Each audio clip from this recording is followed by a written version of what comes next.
All right, so if you've watched any of my videos on this channel before, you may have noticed me wearing this shirt at some point. This is a shirt for a band that I've been playing with for almost 15 years now. It's the band that I've been playing with for the longest. The artist's name is Harrison B.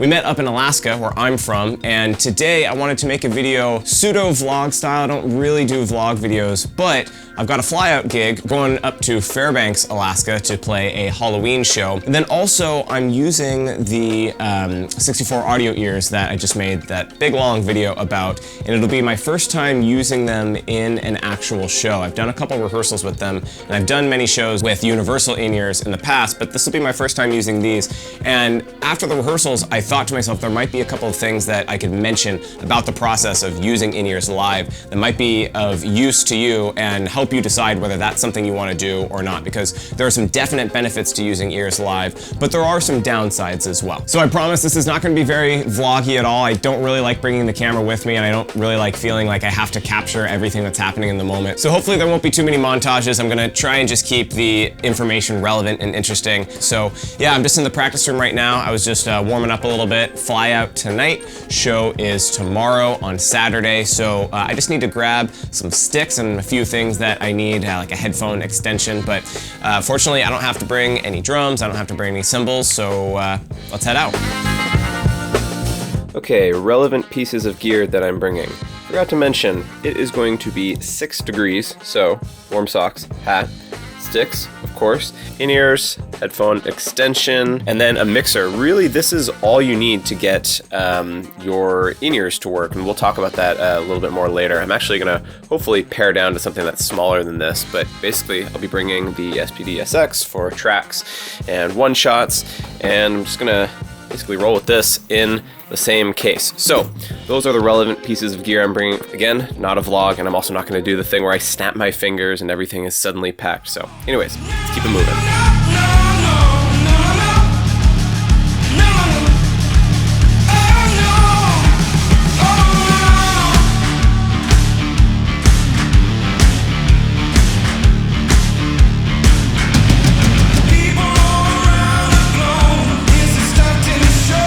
Okay, so just a little voiceover here on what's going on and how actually easy it is to use IEMs live if you haven't before.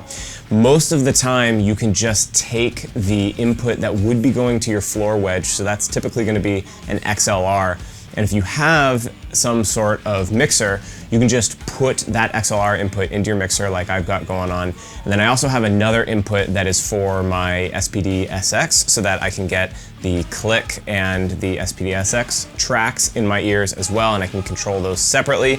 Then I also have other inputs, so if I wanted to have like a microphone of my own, or if I wanted to put something else in my ears for some reason, I could. But the thing that you want to be aware of is the fact that it's going to sound different getting the dry signal from the rest of your band directly into your ears rather than going through a speaker and sort of hearing the speaker in the room. So that is an experience that some people really prefer and some people really don't prefer. So there are definitely some benefits and drawbacks. The benefit being that you absolutely hear things much more clearly and much more precisely than you would otherwise. I definitely notice things that the rest of the band is doing that I wouldn't necessarily otherwise, and I can hear their tones much more clearly. And so I think that's maybe the thing to point out here, is that your experience is going to be better or worse based on the quality of the mix, not necessarily based on the quality of your in-ears. Of course, better in-ears are going to give you a clearer sound, but really it's how your drums are mixed and how you're hearing the rest of the band mixed that's going to affect whether you have a good or a bad experience. This is actually one of the cool, rare situations where they had a writer from me, so I had DW drums, I had a Ludwig snare, I had a DW 5000 pedal, and actually had 4 toms. I was playing a 6-piece kit, which I don't normally, but that was a lot of fun. And yeah, one of the mics was used just for floor toms, so that was the mix I was working with. So what I'll do here is I'll let you hear sort of a comparison between the direct out, what I was getting in my ears, and then comparison of just what the camera was picking up in the room. 1, 2.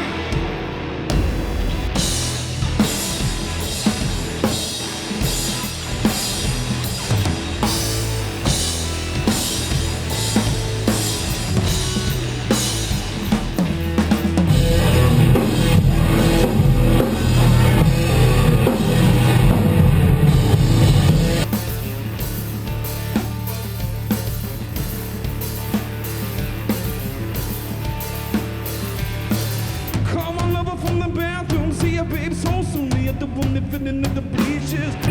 Step to the stage, Marri, I know swag, ready to defeat.